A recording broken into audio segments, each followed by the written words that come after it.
আউযু বিল্লাহি মিনাশ শাইতানির রাজিম বিসমিল্লাহির রহমানির রহিম। সম্মানিত হাজী সাহেবগণ, আজকের এই সুন্দর অনুষ্ঠান আয়োজন করেছে চট্টগ্রাম তথা সারা বাংলাদেশের একটি প্রসিদ্ধ একটি ঋদ্ধ সামাজিক প্রতিষ্ঠান, কল্যাণকামী প্রতিষ্ঠান। আমার অত্যন্ত আপন, এই আপন করে নিয়েছি এই হজ কাফেলাকে। বাংলাদেশ হজে বাইতুল্লাহ, সম্মানিত চেয়ারম্যান, সকলের প্রিয় বিশিষ্ট ইসলামিক স্কলার, বাংলাদেশের একজন খ্যাতনামা ইসলামিক চিন্তাবিদ professor doctor Giasuddin Talukdar sir, মঞ্চে উপবিষ্ট আছেন চট্টগ্রাম বিশ্ববিদ্যালয়ের আরব বিভাগের সম্মানিত প্রফেসর, প্রখ্যাত ইসলামিক স্কলার প্রফেসর ডক্টর আকম আব্দুল কাদের স্যার, ঢাকা থেকে আগত আরেকজন বিশিষ্ট ইসলামিক স্কলার মুফতি শাহ ওয়ালিউল্লাহ হাফিজাহুল্লাহ সহ এখানে উপস্থিত বরেণ্য ইসলামিক চিন্তাবিদগণ। আমাকে বলা হয়েছে কিছু বলার জন্য। আসলে আমি 2015 সালে এই কাফেলার মাধ্যমে আমার পরিবার সহ, আত্মীয় স্বজন সহ আমি গিয়েছিলাম পবিত্র হজ ব্রত পালন করতে। আসলে কি বলবো, গিয়াস ভাই আমাদেরকে এই কাফেলার মাধ্যমে বিশ্বভিত্তিক বিভিন্ন প্রোগ্রামের মাধ্যমে আমাদেরকে এক ভিন্ন জগতে নিয়ে গিয়েছিলেন। আল্লাহর কোরআন বুঝার তৌফিক দিয়েছেন হজে যাওয়ার মাধ্যমে তার কাফেলায়। আমরা অন্য জগতে ছিলাম, সত্যি বলতে কি অন্ধকার জগতে ছিলাম। কোরআনের কিছুই বুঝতাম না, হাদিসের কিছুই বুঝতাম না। এই মানুষটি, এই মহান মানুষটি আমাদেরকে কোরআনের বিভিন্ন পর্যায়ে আমাদেরকে নিয়ে গিয়েছেন। আমরা কোরআন বুঝতে পেরেছি, শিখেছি ওনার কাছ থেকে অনেক কিছু। এই কাফেলা এমন একটি ব্যতিক্রমী কাফেলা, বাংলাদেশের অনেক কাফেলা আপনারা জানেন রয়েছে, তাদের থেকে সম্পূর্ণ একটি ভিন্ন ধর্মী কাফেলা। এই কাফেলার মাধ্যমে আপনি এমন কিছু শিখতে পারবেন যা অন্য কাফেলায় পাবেন না। সত্যি বলতে কি, আমি প্রতি বছর আল্লাহর রহমতে উমরা করার সুযোগ হয় তার কাফেলার মাধ্যমে। আমি অনেক কিছু শিখেছি। ভিন্ন স্বাদের একটি কাফেলা বলতে গেলে বিশ্বভিত্তিক প্রোগ্রাম হয়ে ওখানে গিয়াস ভাই, doctor B M Mofizur Rahman Al Azhari, ওনারা সুন্দর সুন্দর বক্তব্য উপস্থাপন করেন। বিভিন্ন ঐতিহাসিক সমৃদ্ধ এলাকায় গিয়ে, স্থানে গিয়ে পরিদর্শনের মাঝে মাঝে কোরআনের আয়াতের মাধ্যমে সেই কিভাবে কেন আয়াতটা নাজিল হয়েছে তার ব্যাখ্যা শোনানোর জন্য গিয়ে দেখেন। সম্মানিত উপস্থিতি, আপনারা তো সেই মানুষ, আপনারা সবাই তার কাফেলা গিয়েছেন। আপনারা তো আল্লাহ তাআলা সেই মহান বান্দা। আল্লাহ স্পষ্ট করে বলছেন সূরা ফুরকানে, বিসমিল্লাহির রহমানির রহিম, ওয়া ইবাদুর রহমানিল্লাযিনা ইয়ামশুনা আলাল আরদি হাওলা ওয়া ইযা খাতাবাহুমুল জাহিলুনা ক্বালু সালামা। আল্লাহ তাআলার বান্দা হচ্ছে তারাই যারা নিঃশব্দে জমিনে চলাফেরা করে। জাহিল ব্যক্তিরা যখন গালিগালাজ করে তারা প্রশান্তভাবে জবাব দেয় ক্বালু সালাম। আপনারা তো সেই মানুষ, আমাদের সেই কোয়ালিটি থাকা উচিত, দরকার। ওয়াল্লাযিনা ইয়াবিতুনা লিরাব্বিহিম সুজদান ওয়া কিয়ামা। আমাদের তো উচিত আমাদের রাতগুলো কাটিয়ে দেওয়া সেই মহান মানুষদের মতন, আল্লাহর বান্দাদের মতন সেজদাবরত হয়ে দণ্ডায়মান থেকে রাত জেগে। আমাদের তো সেই মানুষ। ওয়াল্লাযিনা ইয়াকুলুনা রাব্বানা ইসরিফ আন্না আযাবা জাহান্নাম ইন্না আযাবাহা কানা গরামা। আপনার আল্লাহর কাছে, আপনার মালিকের কাছে, আপনার রবের কাছে দোয়া করতে থাকুন, হে আমার রব, আপনি আমাদেরকে জাহান্নামের আযাব থেকে দূরে রাখুন। যে আযাবের ভয়াবহ, এদের বিনাশ অবশ্যই। ইন্নাহা সাআত মুস্তাকাররা ওয়া মুকামা। এটা অত্যন্ত নিকৃষ্ট ঠিকানা। ওয়াল্লাযিনা ইযা আনফাকু লাম ইউসরিফু ওয়ালাম ইয়াকুতুলু ওয়া কানা বাইনা যালিকা আওয়াম। আপনাদের বিয়ে হবে, যেমন অপবিয়োগ যেমন করবেন না, তেমনি মৃত্যু বিয়ে হবে। আপনাদের দুটার মাঝামাঝি বন্ধায়ন থেকে আপনাদের জীবন পরিচালনা করবেন। সূরা ফুরকানের এই কোয়ালিটিগুলো আমাদের থাকা উচিত।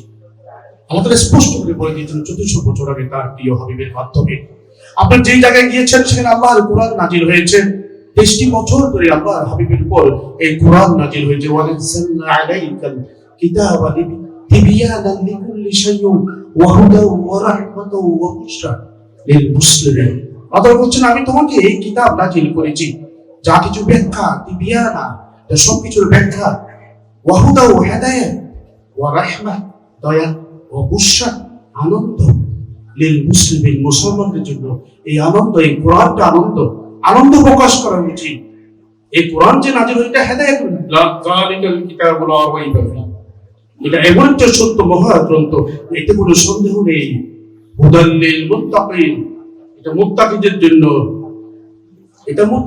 যারা আল্লাহকে বলে এটা পথ প্রদর্শক। এই কোরআনকে আবার আপনার জীবনে অনুসঙ্গ করে নিতে হবে। আর এই কোরআনকে যারা স্মরণ করে না, কোরআন থেকে যারা বিমুখ, তাদের ভয়াবহ অবস্থা আল্লাহ তাআলা স্পষ্ট করে সূরা তাহাতে বলে দিয়েছেন। ওয়ামান আ'রাদা আন যিকরি ফাইন্না লাহু মাঈশাতান দানকা, যে আমার এই স্মরণ থেকে, কোরআনের একটি অপর নাম হলো যিকর, কোরআনের একটি অপর নাম হলো ফুরকান, সত্য মিথ্যার পার্থক্যকারী। এই কোরআন থেকে যারা বিমুখ হয়েছে তাদের জীবনের পথ আমি সংকুচিত করে দিব।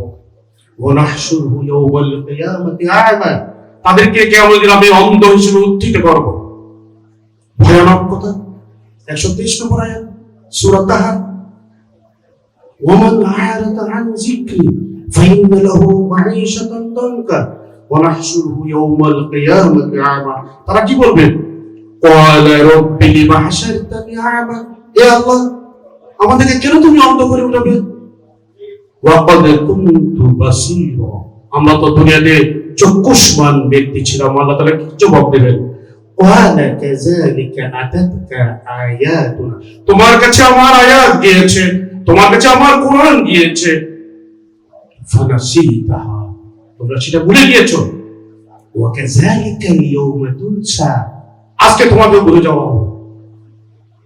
আমরা সেই কোরআনকে আজ পিছনে ফেলে দিচ্ছি। এই কোরআন আপনাকে জান্নাতে নিয়ে যেতে পারবে, এই কোরআন আপনাকে জাহান্নামে নিয়ে যেতে পারে। সম্মানিত উপস্থিতি, এই কোরআন আল্লাহ তাআলা পাহাড়ের কাছে, এই কোরআন আসমানের কাছে, জমিনের কাছে পেশ করেছিলেন, কেউ সেটা বহন করতে রাজি হয়নি। ইন্না আরাদনাল আমানাতা আলাস সামাওয়াতি ওয়াল আরদি ওয়াল জিবালি ফাআবাইনা আন ইয়াহমিলনাহা ওয়া আশফাকনা মিনহা ওয়া হামালাহাল ইনসান, আমি কোরআনকে পাহাড়ের, আসমানের কাছে, জমিনের কাছে, পাহাড়ের কাছে পেশ করেছি, কিন্তু তারা সেটা বহন করতে অস্বীকৃতি জানালো, তারা ভয় পেয়ে গেল। অবশেষে কে দায়িত্ব নিল? ইনসান, সেই মানুষের দায়িত্ব নিল। ইন্নাহু কানা যালুমান জাহুলা, আর এই মানুষ রক্ষ, সেই কোরআন বহন করার গুরুত্ব সম্পর্কে সে কিচ্ছুই জানে না। এই কোরআনকে আমরা প্রতিনিয়ত জুলুম করছি। এই কোরআনের ব্যাখ্যা, এই কোরআনের তাফসীর থেকে আমরা দূরে সরে গিয়েছি, শুধু পড়তে আছি। এই কোরআন কেন পাঠিয়েছেন আল্লাহ তাআলা, সেটা আমরা কোনো চিন্তা নাই, যেন পশুর মতো আমাদের ভাবলেশী, আমরা কোনো ব্যাখ্যা করি না, এটার ব্যাখ্যা বোঝার চেষ্টা করি না, উপলব্ধি করি না, নিজের জীবনে চর্চা করি না। ওয়ালাকাদ জারা'না লিজাহান্নামা কাসীরাম মিনাল জিন্নি ওয়াল ইনস, এই জাহান্নাম তৈরি করা হয়েছে কিছু মানুষ এবং জিনের জন্য। লাহুম কুলুবুন লা ইয়াফকাহুনা বিহা, তাদের দিল আছে, অন্তর আছে, তারা সেটা নিয়ে তারা চর্চা করে না। ওয়ালাহুম আ'ইনুন লা ইউবসিরুনা বিহা, তাদের চোখ আছে, সেটা তারা সত্য দেখে না। ওয়ালাহুম আযানু লা ইয়াসমাউনা বিহা, তাদের কর্ণ আছে, কান আছে, সেটা তারা সত্য কথা শুনে না। উলাইকা কাল আনআমি বাল হুম আদাল, তারা পশু, জন্তু, জানোয়ারের থেকেও অনেক নিম্নমানের, অনেক নিকৃষ্ট। এর চেয়ে বেশি পথভ্রষ্ট। উলাইকা হুমুল গাফিলুন, এরাই উদাসীন, এরাই উদাসীন। আমাদের এইভাবে হুঁশিয়ার করে দিচ্ছেন এই কোরআন থেকে দূরে সরে যাওয়ার কারণে আমাদের এই অধঃপতন, এই নৈতিক অধঃপতন শুধুমাত্র আল্লাহর কোরআন থেকে আমরা দূরে সরে গিয়েছি। কোরআনকে জীবনের একমাত্র অনুষঙ্গ হিসেবে নেইনি। আফালা ইয়াতাদাব্বারুনাল কোরআন, তোমরা কি কোরআন নিয়ে গবেষণা করো না? আম আলা কুলুবিন আকফালুহা, নাকি তাদের অন্তর সমূহে তালা ঝুলে আছে? আল্লাহ তাআলা প্রশ্ন করছেন, আল্লাহ সবকিছু এখানে দিয়ে দিচ্ছেন। ওয়াকুল্লা শাইইন ফাসাল্লাহু তাফসীরা, আমি তো সবগুলো বর্ণনা করে দিয়েছি।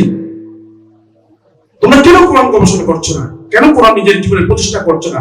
কোরআন এসেছে এই জমিনে প্রতিষ্ঠা করার জন্য, নিজের জীবনে প্রতিষ্ঠা করার জন্য, পরিবারে প্রতিষ্ঠা করার জন্য, সমাজে প্রতিষ্ঠা করার জন্য, রাষ্ট্রে নিয়ে যাওয়ার জন্য। সেটা পৌঁছিয়ে দিল। কালকে আমাদের মাঠে আমাদেরকে জবাবদিহি করতে হবে, আল্লাহর সামনে মুখোমুখি হতে হবে। শুধুমাত্র কোরআনকে প্রতিষ্ঠা না করার কারণে আমাদেরকে অন্ধ হিসেবে হবে, আমাদেরকে জবাবদিহি করবেন। এই কোরআন তোমার তোমার জাতির উপদেশ। কালকে আমাদের মাঠে তোমাদেরকে এই সম্পর্কে জিজ্ঞাসাবাদ করা হবে, কিন্তু আমরা করছি না, আমরা করছি না। সম্মানিত উপস্থিতি, আমি অনুরোধ করবো আপনার কোরআনকে নিজের জীবনের একমাত্র অনুসরণ হিসেবে নেবেন। অনেক বড় স্কলার রয়েছেন, আমি তাদের সামনে অনেক কিছু বলে ফেলেছি, ভুল ত্রুটি হলে ক্ষমা করবেন। এই কাফেলার সমৃদ্ধি কামনা করি আমার বক্তব্য এখানে শেষ করছি। আসসালামু আলাইকুম।